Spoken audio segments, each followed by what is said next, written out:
I was probably 12 or 13 at that time, and I stood outside a grocery store for hours and hours selling candy bars. They would be $1 to the person. I'd get to keep 50 cents, and I paid for that trip 50 cents at a time. So that was something that I just learned, like very hard work, how to save and things like that. But I also learned that like I don't want to earn everything 50 cents at a time. So how can I make more in less time? Welcome, millionaires and future millionaires. You're listening to the Millionaires Unveiled podcast, the show where you'll hear the stories and interviews of everyday millionaires. We'll unveil their decisions, their strategies, and their portfolio allocation. Now to your host, Jace Mattinson. Welcome back to another episode of the Millionaires Unveiled podcast. This is episode number 418.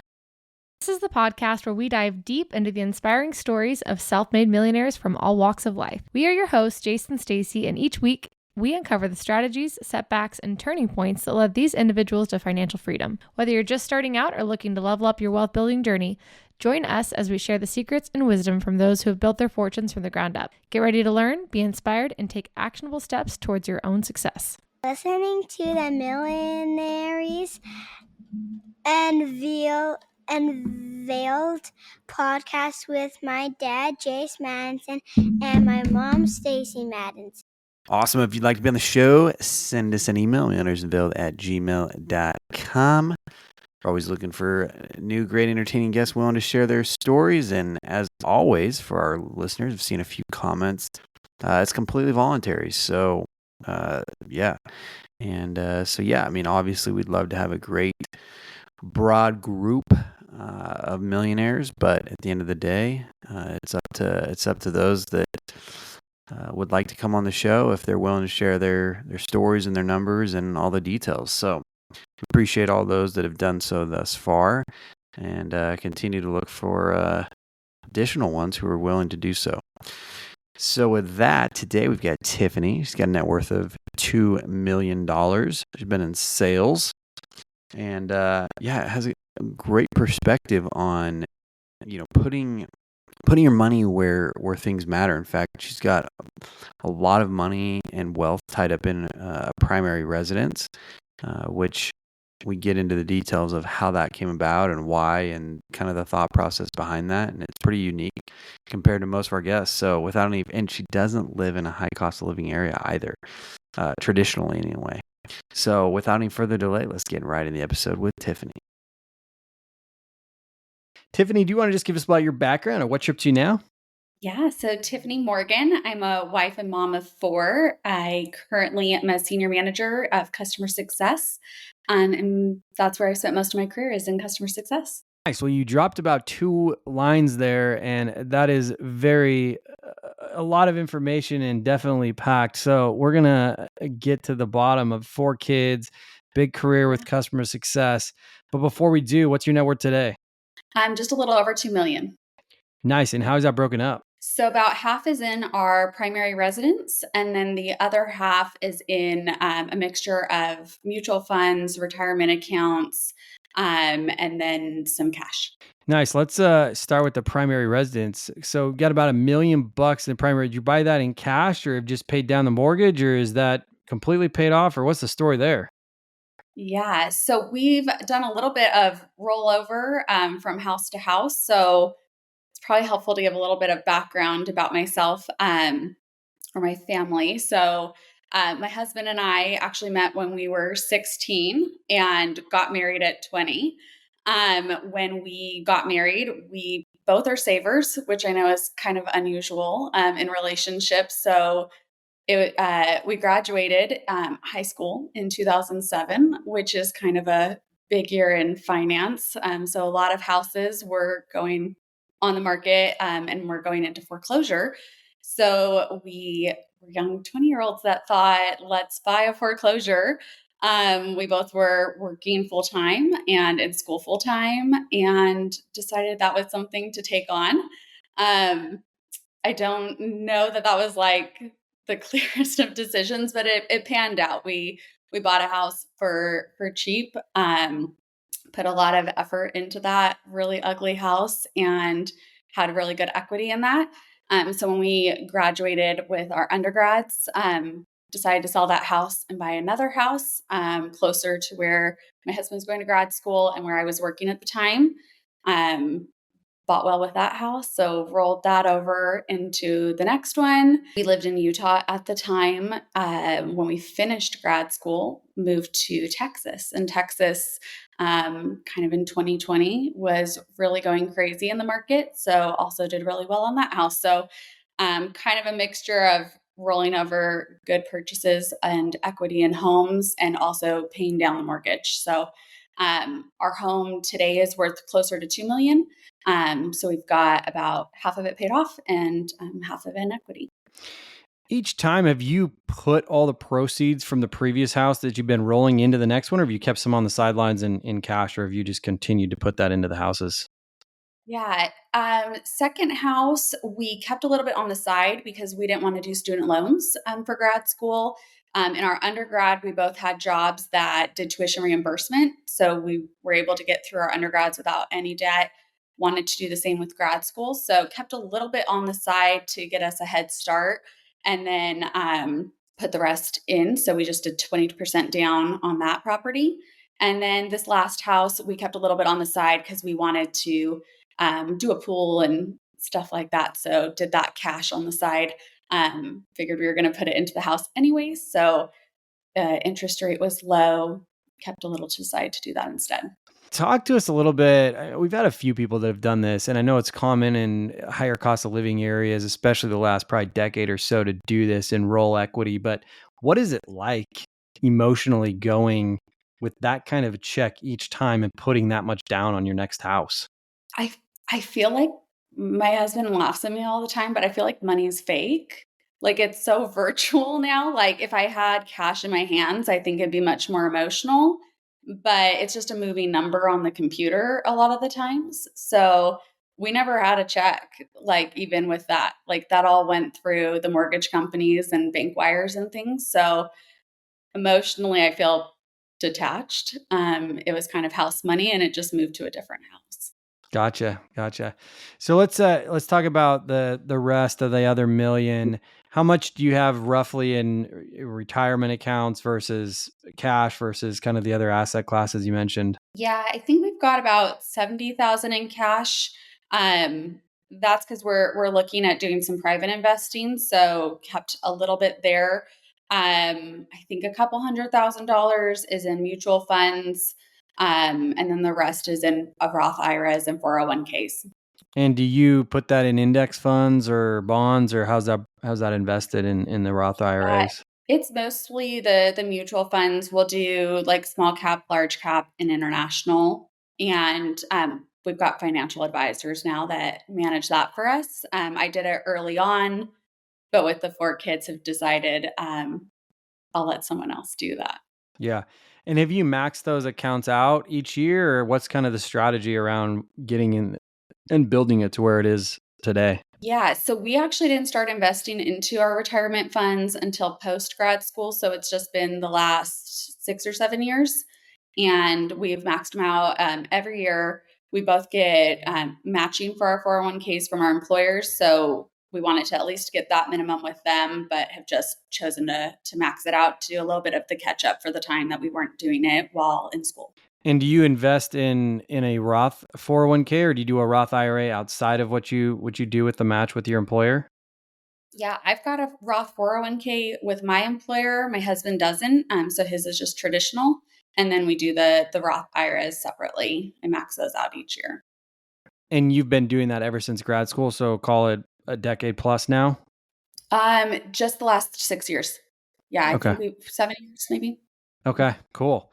So in 7 years, built up quite granted, we've had a nice bull run, but built up quite a nice balance with maxing those out. Do you Yeah. plan to continue maxing those out? And if so, for how long, or do you do it indefinitely till you retire? That is to be determined. I would like to do less of that. My husband likes the maxing out, so that's kind of a debate we have right now because I see the number that that will be one day and it's good for me. I'd rather have some like what we would call like bridge investing now so that I have more options before that age, because we've got a lot of years till then, and would like more flexibility. And that's probably more of like the emotional decision that's harder for me, because that's like, I mean, 30 plus years from now, that money is locked up and I can't do anything. That's like a really large CD to me. And I don't like CDs. So I want some more flexibility in that investment. What's his mindset about doing that? If you're kind of on the other side and trying to get some more flexibility, but he'd rather continue plowing in there. I think he's just more traditional, that's just kind of what you do. So I don't think there's more to it than that. Would you think about increasing lifestyle or spending more instead of doing that, and as part of the bridge investing, or is it more so of just giving yourself options outside of being kind of locked in a tax advantaged, potential post retirement account? So are you saying like, would we Yeah, do something differently? if That's if what we could you do. if you had it, kind of your way, so to speak, and you didn't plow as much into those now, would you, in addition to doing some of the bridge invest, would you also increase lifestyle or do things differently, along the way? I'm always curious to ask guests this because there's the emotion of investing, right? And saving. And okay, if you do stop contributing and maxing out these, part of the thought process, and I think you're probably arrived at, is like, yeah, the balance is going to grow and I'm plenty happy with what that's going to look like. I feel I can comfortably live on that at that age and that lifestyle or whatever. The question then becomes, okay, are you going to bridge from an investment standpoint and retire earlier, have that option possibly, or just have more liquidity in other asset classes? Or do you take an approach and increase lifestyle, but maybe do some of that bridge investing, but also increase lifestyle along the way as part of that? Yeah, so we've definitely increased lifestyle slowly. I think, again, we're just not big spenders, so that wouldn't be where I do the money. I would just move from a retirement investing to more investing that I had, maybe turn like investing into a new career. So maybe buy more real estate or start a business or something like that, Gotcha. freeing up that money to invest in other I things. see. I see. So instead of putting it potentially in a traditional, call it brokerage account or some other type of investment that's in the market or publicly traded type companies, it'd be more Mhm. tangible, something you had control over, whether it's business or real Yeah, estate type thing. exactly. Okay, cool. Do you have kind of a target net worth that you're looking to get or it makes you comfortable, or a certain cash flow down the road, or how do you think about that? Yeah, at one point we talked about having investments that could produce what we make in our income to replace it, so that we could step away from jobs and have an income if we wanted to. Um, we don't spend a lot of our income. So I think the number could be a lot lower as far as what that produces, whether it be with dividends or other investments. So I think the number for us is probably less important. It's just that like we could keep living the way we live, and that's not a very expensive lifestyle. So yeah, I think we don't have a number in mind. I think what we've been able to do in the short time frame we've already done would meet our needs in the future. So at this point, it's just kind of the fun of watching the money grow and just seeing what we can accomplish. What do you think your monthly burn is right now? We maybe spend 100,000 a year, and a large portion of that would be house related expenses. So once the kids are gone and out of school, out of the house, our expenses could depreciate from there as well, because we won't need a large house that we're needing to manage right now. Yeah, that's interesting. So 100K, do you see that going up at all in the future as your kids get I'm older? sure it will. Okay. Yeah, I mean, people always talked about like the diaper ages. I think that is like probably the cheaper years. We've got our youngest graduating preschool this year, or this week. So that will be a big chunk of money freed up each month. And so the last few years, we've gone from 4 in preschool to 1, and that's been a huge decrease in costs. But then comes the other activities, and we'll have 4 in college and 4 weddings, and probably a short time frame eventually as well, because we had them so close in age. So I think there's much more expensive years to come. Okay. Okay. That's fair. So take us back a little bit. Meeting at 16 and getting married at a young age. I mean, are you talking finances with your boyfriend at the time at 16 years old, or like how did this kind of evolve to where you are now? Yeah. I've always loved like personal finance and business. So we definitely, that was a common topic. We loved watching. We took a lot of college classes together. So when we'd be doing homework, the like HGTV would be on in the background. And that was, the days of the flipping houses. So I think that definitely led to us wanting to buy that foreclosed house. And work on that. But we talked a lot about like living in Utah, there's a lot of basements. And so we did look at a lot of houses that we could rent out the basement while we were in school, just doing things like that. So we've always had like a lot of conversations around investing and careers and things like that. Talk to us a little bit when you've got two savers in the household. Like what does the dynamic look like when there is like an expense or the needs? I mean, is it, hey, I'm negotiating to get this one down, or hey, you got it this time, or talk Yeah. to us about that. I'm curious. It's pretty rare you get two savers or Yeah. natural savers that kind of pair up. Yeah, I mean, if there's something that we can negotiate on, we definitely do. My husband's in sales, so he usually takes the lead on that, but I'm definitely the one behind the scenes with the spreadsheets comparing, the different contractors and things.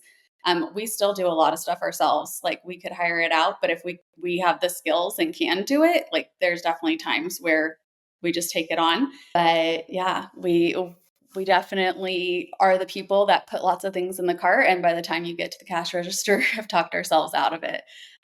So buying like gifts for our each other, I think is probably easier than it would be for others because we are not good at buying things for ourselves. Yeah, makes sense.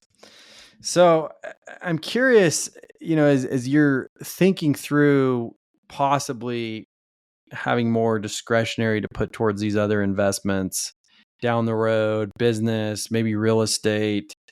How do you think about the global allocation for you personally? If like, okay, I'm still going to maybe contribute to my 401k and get the match, or Mhm. hey, how much of my income do I set aside for these things? Like, how do you come up with that?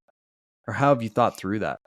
Yeah. So I've always been the one that kind of runs the finances. And so I just kind of have like, this is what we expect to like spend. And I've got like a running spreadsheet that will kind of forecast out a few years. So I know like what we'll kind of stockpile, I guess. Like, and so um, with both our jobs, we do have variable income where he gets commission and I get a bonus. And so each quarter, I just kind of look at that extra money and decide, is there something that we want to spend it on? Maybe a more expensive trip or something like that. And if not, then we kind of decide how we're going to like allocate that. So it could be more money into mutual funds, or we have talked about, how much would it cost to buy another property, whether it's for just our primary use or to, rent out like an Airbnb or something like that. And so we've definitely ran the math of what would that cost and look like. And so that's part of why some of the money is in like mutual funds that we could liquidate to do that if we found a property that we wanted to move on. Yeah, makes sense. Talk to us about this spreadsheet. How long you been using this to help you with your finances? Since we got married. Oh So wow. definitely like different apps and things that were coming out um, that I'm trying to think like mint.com was one. There's a few others that you could connect to your bank or your credit card and it would put it into different categories for you. But I found that I was manually editing a lot of the categories. And so it was just not working for me in the way that I needed. And then it also doesn't do the like looking ahead. So I could see different things like right now, like we've always done our property taxes, insurance, and things outside of our mortgage. And so that's always a large payment once a year we needed to plan on. Tuition was another one that early on in our marriage, I needed to make sure we had money at spring and winter and there's only a few months in between. So I could plan out like why our money needed to be in different accounts and things. And those programs just don't really do that. They track where your money is after you've spent it, but not where it's going to go. So yeah, built that out to kind of plan ahead. And is this something that you all look at together, or do you kind of manage the spreadsheet mostly? Yeah, he has access, but I don't think he looks at it very often. Definitely, I've gotten lots of calls. Back when Costco required debit cards, he'd call and make sure that there was money in the checking account tied to the card so that he could, swipe it. And I'd be like, look at the spreadsheet. You could like before there was, all the banking apps and things. But yeah, I've usually been the one to be using it. Nice, nice. Listen up, millionaires and soon to be millionaires. Do you ever buy anything online? I know I do. In fact, some of my favorite places to purchase are online. Do you know some of those favorite places that you buy from? There's some amazing websites out there, and many of them are powered by Shopify. Shopify is the global commerce platform that helps you sell at every stage of your business. From the launch your online shop stage to the first real life store stage and all the way in between to we just hit $1 million order stage. Yep, Shopify is there to help you grow. Whether you're selling shipping supplies or promoting productivity programs, Shopify helps you sell everywhere. From their all-in-one e-commerce platform to their personal in-person POS system, wherever and whatever you're selling, Shopify's got you covered. Shopify helps you turn browsers into buyers with the internet's best converting checkout, up to 36% better compared to other leading e-commerce platforms. And sell more with less effort, thanks to Shopify Magic, your AI-powered all-star. What I love about Shopify is no matter how big you want to grow, Shopify gives you everything you need to take control of your business to the next level. Sign up for a $1 per month trial period at shopify.com/unveiled, all lowercase. Go to shopify.com/unveiled now to grow your business, no matter what stage you're in. That's shopify.com/unveiled. And thanks again to Shopify for supporting today's episode. So I've got to ask, for kids, how do you think about planning for the future with them and colleges and weddings? And are you setting some? Are you planning to set some aside, or just cash flowing Yeah. at the time? Or how do you think about that with 4 kids? So my kind of theory was let's kind of dump some money in early on in their lives and let it grow rather than contributing ongoing, because we could put less in and with compounding interest, it'll be worth more. But obviously the sacrifice of doing that earlier on. So we probably put in about 20,000 per kid. And we figured that'll just kind of get us started, and then we'll make up the difference once they're in school. So we've got that'd be about $80,000 probably started there. And by the time they go to college, that'll at least double or triple by that point. Our concern was just, will they go to college? What does that look like? So I didn't want to overinvest there, but at least get a head start for them. And what type of vehicle do you use for them? We do the 529s. Okay.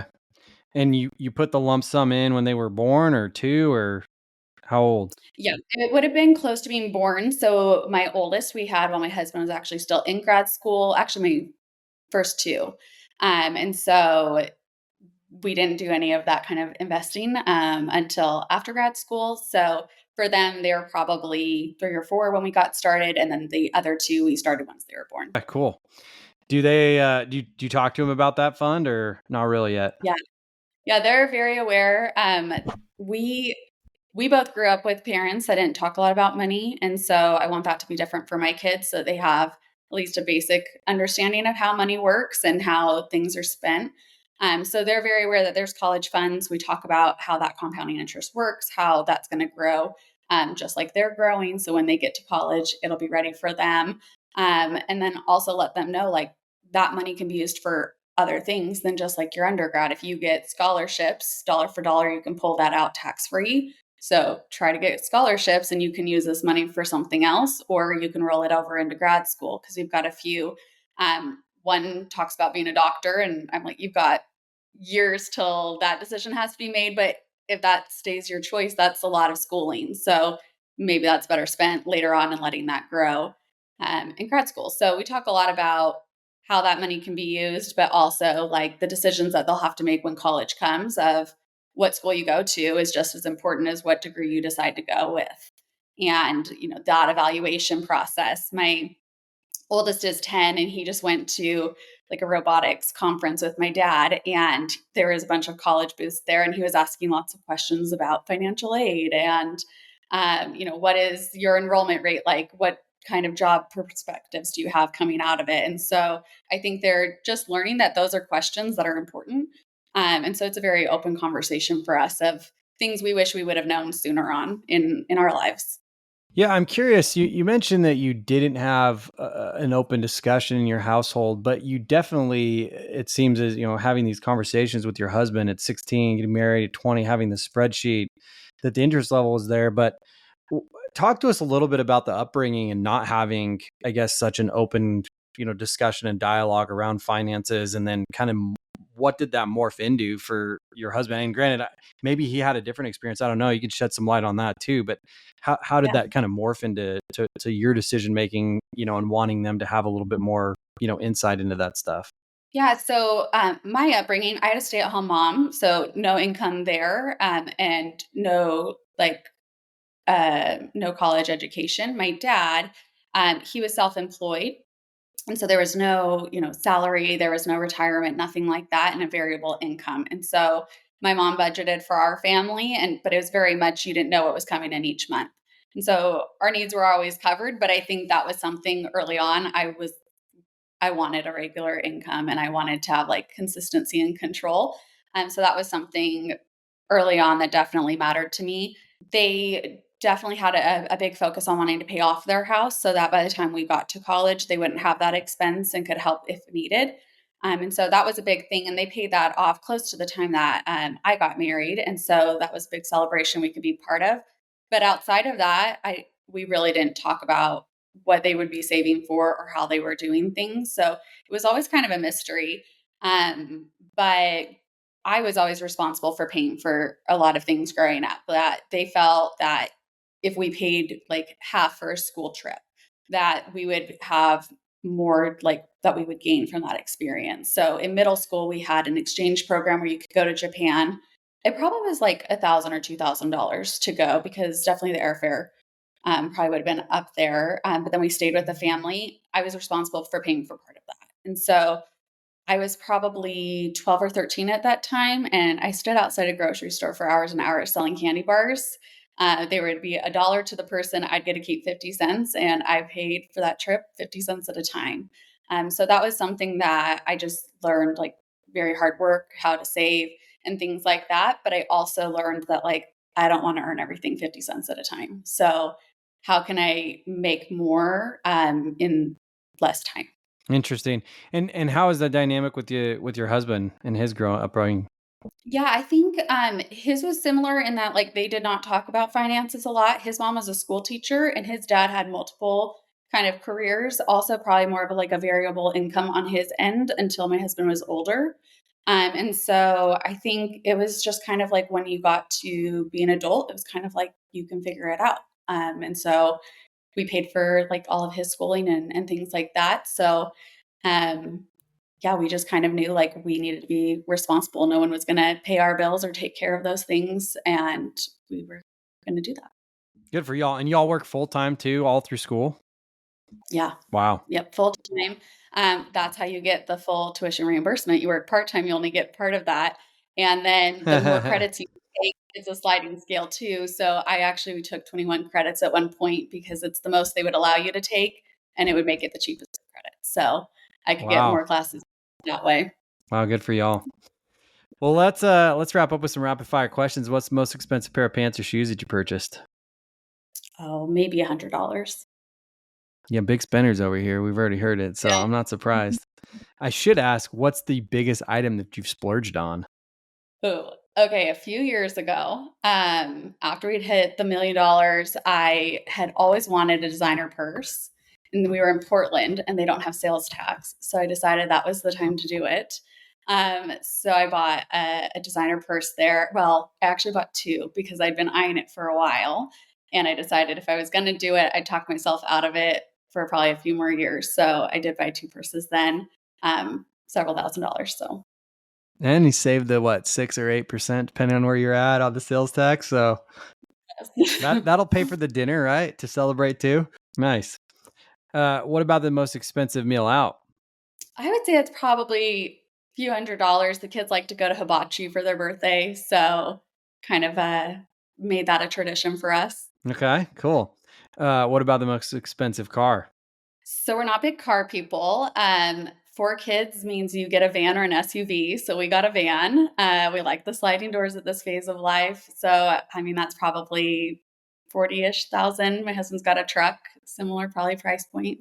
Brand new or used? Got both brand new. Okay. Pay cash or take a loan?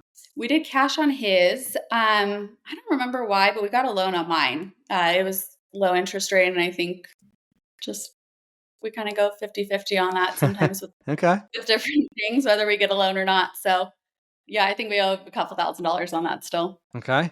What about the most expensive vacation or experience? So we hadn't done a lot of big trips with the kids being younger, but as they get older, we're definitely kind of building what that cost is.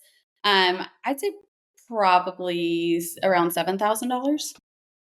And where was that to? We stayed at an all-inclusive resort. Country? Yes. Okay. Yeah, we went down to Mexico. Okay. Okay. Nice. What's a key lesson you learned from childhood? I would say like hard work. That definitely was a key lesson I took out of my childhood. Okay. What's something that you spent way too much money on but you don't regret? Is those purses? One of them I have thought about selling. The other one I use every single day. So that one's not a regret. The other one, it was a fun one. And so I just don't use it as much. But my 7-year-old loves it. So I'll probably keep it and Becomes an maybe she can heirloom. have it. Yeah. That's what they tell you when you buy that kind of thing. Oh yeah. They have to, For right? your children. Justify the zeros on there. What's the dumbest thing you ever wasted money on? This is gonna sound mean, and I'll feel differently in a few months, but we just bought a dog. Oh boy. Okay. The puppy stage right now, and I am regretting that purchase right now. But she's gonna be awesome. She's a puppy right now. Yep. All right.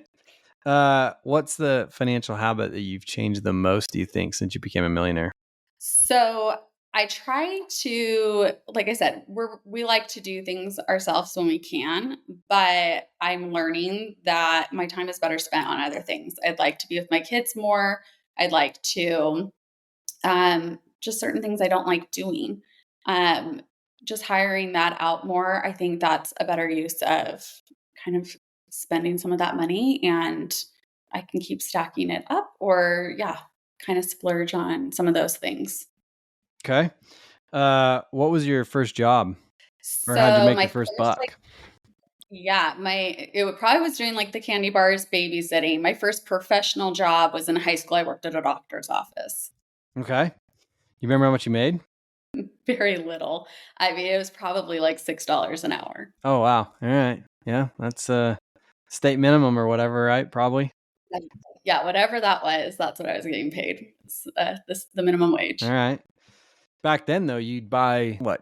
5 phone calls, 99-cent, 20-minute phone calls. So you know, Yeah, half probably. on the phone for that. It was pretty good. Yeah.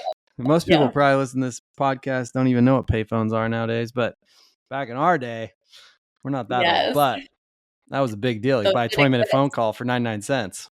I mean, the conversations we have with the kids about, we lived before the internet. So that's always fun discussions. Yeah. What's changed in our And our cell phones were bricks if you even had one. And you could also make collect calls, which people probably forgot about too. And suitcases didn't have wheels. Yeah, that's true. That is true. When do you think you'll know you'll be ready for retirement? So that one's tricky because the kids will be out of the house before we're even 50. And I just don't know that I will want to work a 9 to 5, like till I'm 65. So I don't know that we'll ever retire, but I think we'll definitely like be more on like boards or do angel investing or things like that. I think we'll find ways to like still contribute in like a career way without it being like a traditional 9 to 5. I don't see myself ever just like sitting on a beach. I think I would really struggle doing that. What's the craziest thing you ever done to earn money? I mean, probably standing outside the grocery store. Yeah, selling those candy bars. Like it would be hot. You would have to be so annoying. Do you want to buy a candy bar? That was probably the craziest thing. Were the candy bars good? They were C's candy bars. They Oh, were very okay. good. Yeah. We would At least your sometimes buy them product's off. amazing. You're not like roughing it trying to sell a candy bar in random grocery Yeah, it store. wasn't like, oh, Yeah. buy a Hershey's bar you could also buy in the grocery store. Yeah. It was at least, it stood apart. Okay. All right. What's a closely held belief that you once had you recently changed your mind on? I think it's that, trying to do everything myself. I always really believed that. And at work now, I manage about 50 people. And so I was used to being an individual contributor too, up until a few years ago, and realizing like I can delegate things out to people and like accomplish more.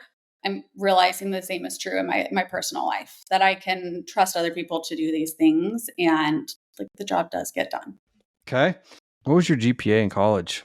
It's funny because I interviewed for a job once and they would only take if you had a 4.0. And so I knew I didn't have that. But I never really looked it up.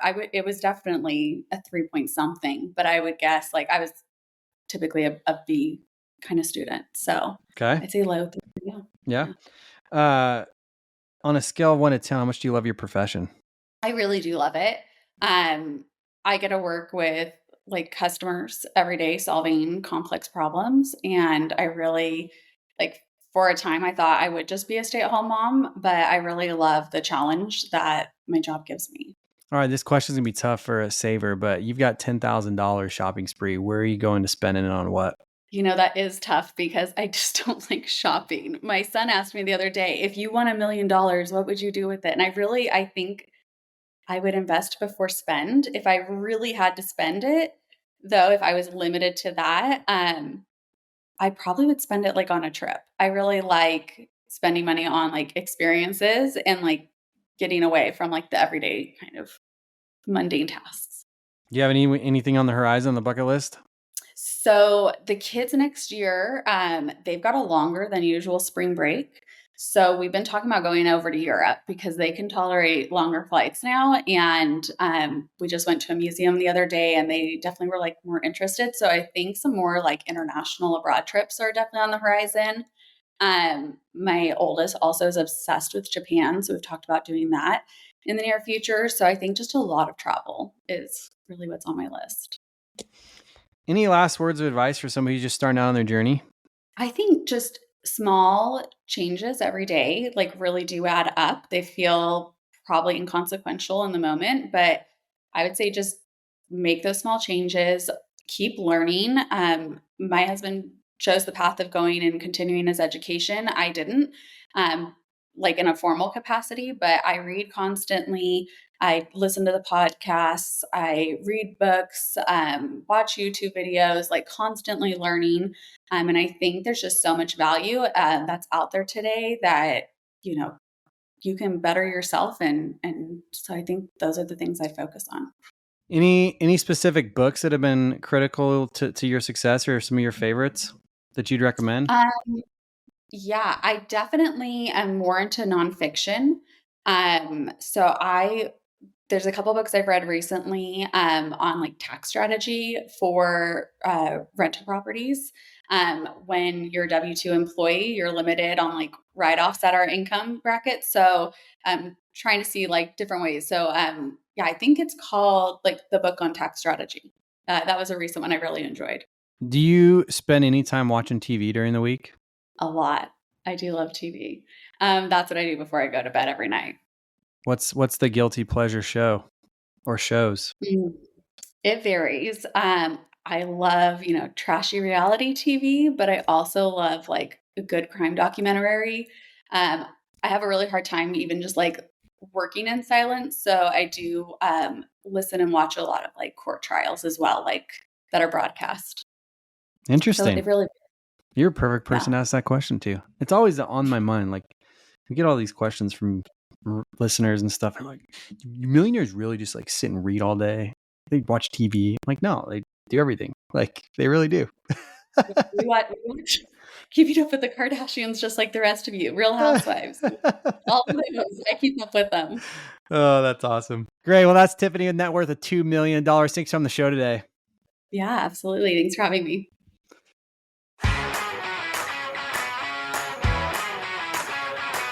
Thanks for listening to the Millionaires Unveiled podcast with Jace Mattinson. For more stories, investment opportunities, and information, check out our website, millionairesunveiled.com. See you next time when you'll hear from another everyday millionaire.